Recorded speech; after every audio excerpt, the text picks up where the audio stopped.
Two balls and a strike to count on Taylor. Reyes fires, swinging a drive, deep left field. This is one back, walk the ball. Let's Taylor.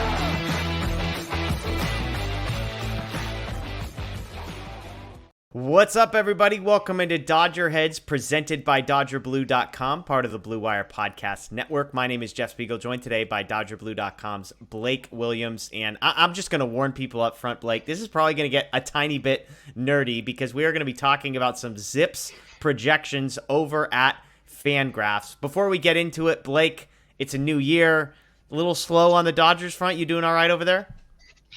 Yeah, I mean, it's just going along with not much has happened, but getting by and ready for it to start again.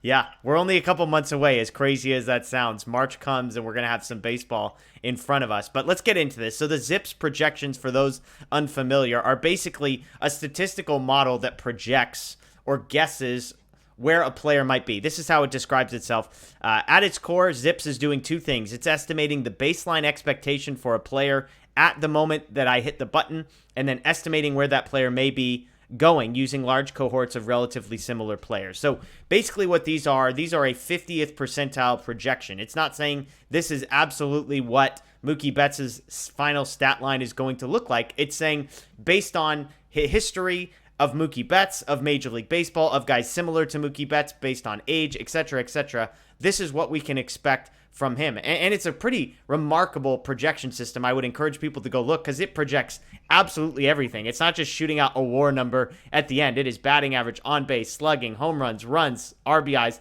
etc. And so, Blake, there's kind of two questions I want to ask you. The thing that I went to this looking for was how the young guys were projected to fare. And the second thing was just veterans. Are there any surprises? Guys that the projections really like or guys that maybe they don't? Let's start with the young guys. So the caveat I will put out there is this. They are projecting as if all of these guys are going to play 162 games, if you're looking at the counting total. So, and that's not because they believe they are. It just makes it so they can compare players easier. So when you look at guys, Blake, and you look at Miguel Vargas's projections, James Outman, Gavin Stone, Bobby Miller, guys like that, was there anything that jumped out to you in that group of players? Yeah, for Miguel Vargas, they are really high on him. They have him as basically a 3-win player, which is what Gavin Lux was last year. And for a rookie coming in and putting up that kind of production, that would be really impressive.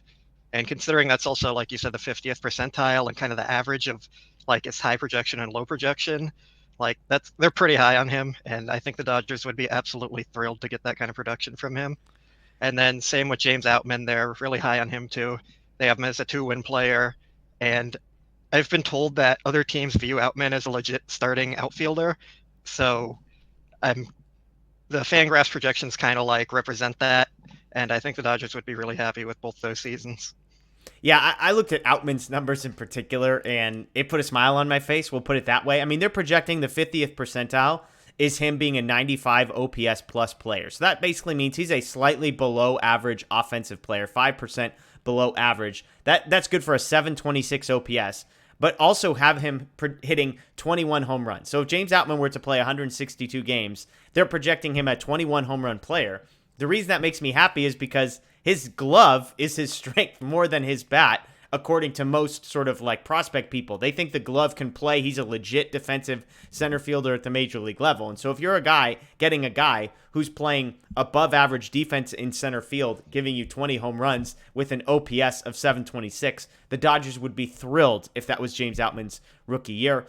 Same thing looking at Vargas. They give you 20th percentile and 80th percentile projections as well. I mean, the 80th percentile for Miguel Vargas, an OPS plus of 127 and an OPS of 840, like unbelievable. That's not likely to happen. But if you're talking about a guy that is an above average offensive player, whether that's a 105 OPS plus, which is his standard baseline projection, that's really good stuff from Outman and Vargas. So like you, the fact that they're high on those two players is encouraging. On the pitching side, Gavin Stone, Bobby Miller, among the prospects sort of featured here. I'll share my surprise first. They project ERA for these guys. That was the number that I used. Gavin Stone, lowest ERA projected of this group. That includes Ryan Pepiot, by the way. They have Gavin Stone projected a 4.08 ERA, Bobby Miller 4.13, Landon Knack 4.16, and then Pepiot, after all three of those guys, at 4.21. So did any of that surprise you? Either A, that Stone was at the top of the list, or B, that Pepio was at the bottom? Not really. I kind of see Stone as the most developed of those guys already. And with Pepio, I think he's more of going to be a reliever long term, probably. He has trouble throwing strikes. He walks a lot of guys, and that just doesn't work in the rotation. So that's probably why they have him projected so high ERA. With Landon Knack, he's kind of like he's a low ceiling, high floor guy where everyone kind of figures he's going to be like a fifth starter in a rotation kind of thing. So having him right around a 4 ERA makes sense.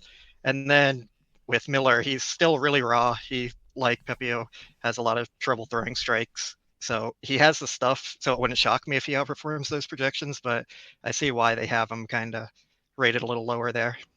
Yeah, and these are 2023 projections. They're not saying that Bobby Miller is going to be a worse pitcher than Gavin Stone or anything like that. Now, just out of curiosity, if Vargas gives you their projections, Outman, Stone, Miller, like if this is what you got from those four guys who, as Dodgers fans, the Dodgers, they need these guys to contribute at some level. Would you be content? Would you be happy if they got what these projections sort of spit out? I would be happy on the offensive side. On the pitching side, I think they still need to add depth there because you can't really rely on guys with 4 ERAs or worse to cement the rotation when you're trying to compete and win a division. So they probably still need to upgrade their pitching a bit. Okay, let's go away from the young guys and just sort of big picture looking at the rest of this roster. I'd love to hear from you maybe the biggest surprises. And again, I'm looking at my list. I've got some positive surprises. I've got some negative surprises as well. Give me a couple of the biggest things that jumped out to you when you went down this list. I think the biggest one for me was Mookie Betts. They have him as a 4.6 win player. That would be 2 less than he was last year. And he hasn't had a WAR below 6 since 2016, aside from his injured 21 season and the shortened 2020 season. So I think if they're kind of saying that's his average, it seems really low to me. They have him like his 80th percentile projection, I feel is more reasonable for him. And then with Will Smith, they seem to like him the most. They have him projected to go up in WAR. I think he's one of the few players to do that of the starting group. And they back that based on his slugging going up. So I could definitely see that happening. They see a slight rebound from Muncy. I'll hop in real quick. I'll hop in real quick on Smith. The fact that Will Smith is projected to have the same wins above replacement as Mookie Betts is an astonishing number. And I did a little bit of digging just to see, like you said, that looks really low for Mookie Betts. I think the WAR is fairly suppressed. I just clicked on the Padres real quick. You've got Juan Soto, who they're projecting for 6.6 wins above replacement, which is ridiculous and probably fair at the same time. But like Manny Machado, for example, 4.8 wins above replacement. Fernando Tatis Jr., 4.7 wins above replacement. So I think I was just going to react to that by saying I think these are all pretty tamped down numbers. I doubt they're really projecting guys to go get 7, 8 wins above replacement as we've seen some guys get. So I cut you off, but that was my reaction on the Will Smith Mookie Betts thing. Yeah, so I was saying they're kind of low on Max Muncy, which I think is a little unfair. I know he struggled all last year, but he said multiple times his elbow just never was right. He came into the season and he had to relearn how to hit, basically. So I wouldn't be surprised to see his production go up and quite a bit higher than what they have him projected. With Gavin Lux, they have him regressing a bit. I mean, I kind of expect that. I said it on our shortstop video. It's just I don't really trust him at shortstop fully. And I have concerns that his offense could take a hit if he's focused too much on the defense. They have JD Martinez continuing to decline, which, I mean, that's fair. He's getting older, and that's worrying, especially when they're going to kind of rely on him to be middle of the order guy. So those were the main ones on the offense that stuck out. Yeah, Lux, I had the same reaction. They're projecting some regression, 98 OPS plus, so a below average offensive player, which, look, this is a guy that when he got hurt at the end of the year, he was like a top 20 wins above replacement guy at the time. They've got him 260 batting average, so that would be a 30-ish point drop from where he was last year. And JD Martinez was interesting to me. When you look at his wins above replacement, he's pretty low on that list, but the offensive profile, 109 OPS plus, is still there. So, I mean, I don't, if you got a 110 weighted runs created plus, OPS plus, whatever you want to choose, if you got like a 110 from JD Martinez, I don't know. I think I'd be okay with that. I think that would be a little light for what you want from your DH, especially he's essentially a replacement to Trey Turner. I think Trey was around 130 last year for weighted runs created plus. So it's a concern, and they definitely need to find some offense from the younger guys. So That's what they're relying on this year. Yeah. Pitching side for me, the name that jumped out to me right off the bat was Noah Syndergaard, 3.71 ERA for Syndergaard. Look, if they got a 3.7 ERA, I think we'd all be thrilled. That'd be the Tyler Anderson Reclamation Project of the Year. They're not projecting the strikeout numbers to rebound, but to me, that was a positive. And then just on the negative side, they're down on Daniel Hudson and Yency Almonte, both. A couple relievers that, if people are healthy, those guys are guys the Dodgers are expecting to be kind of at the back end of their bullpen. They've got those guys projected as a 3.96 ERA for Hudson, 3.78 for Almonte. They've got Phil Bickford at 3.56. So I'm going to, wherever I could place money that Phil Bickford does not have a better season than Yency Almonte and Daniel Hudson, I want to place my money there. I mean, relievers are just so volatile. It wouldn't really shock me. We really don't know what we're going to get from any of them. And I don't put a lot of stock into any of those projections for relievers. But yeah, that's just me, and I'm sure the team feels the same. They're high on Urias. They're high on Kershaw. Anything else that jumps out at you on the starting pitching front? They had Julio's ERA expected to go up by, I think, a run from what it was last year. And he's kind of always overperformed his FIP, same with Tony Gonsolin. And that's what this projection system is kind of putting their stock into, the FIP more than the ERA. So yeah. I think their ERAs are a little high for those guys. Okay, final word here, Blake. When you read this and you look at a computer's projections of the Dodgers, does it make you feel any better about the team that they've constructed? I mean, I don't think my feelings have changed much. I think they have more to do and they need to improve more. But they're going to go into the season relying on the young guys, and we don't really know how that's going to play out. It could be great. It could be a disaster. It's just there's so much unknown with this team. It's probably like the least confident I've been in the Dodgers in quite a while. Yeah.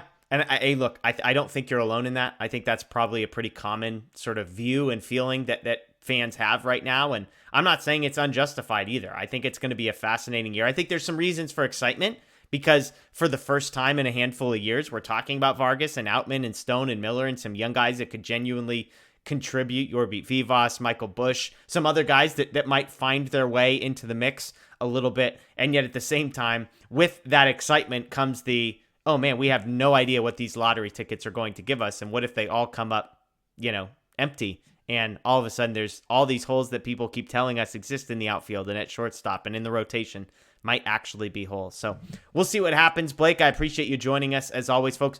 Like we said, go check out FanGraphs, search for Dodgers ZiPS projections. It's a fun thing to kind of look through as you're just scratching the itch, trying to get ready for baseball season, just waiting for baseball season to come back around. That's Blake. You can check out his work at DodgerBlue.com. Make sure you check out DodgerBlue1958 on social media. And check us out. If you're a podcast person, search for DodgerHeads on Google, Apple, Spotify, wherever you get your podcast, part of the Blue Wire Podcast Network. Enjoy the rest of your day. As always, go Dodgers.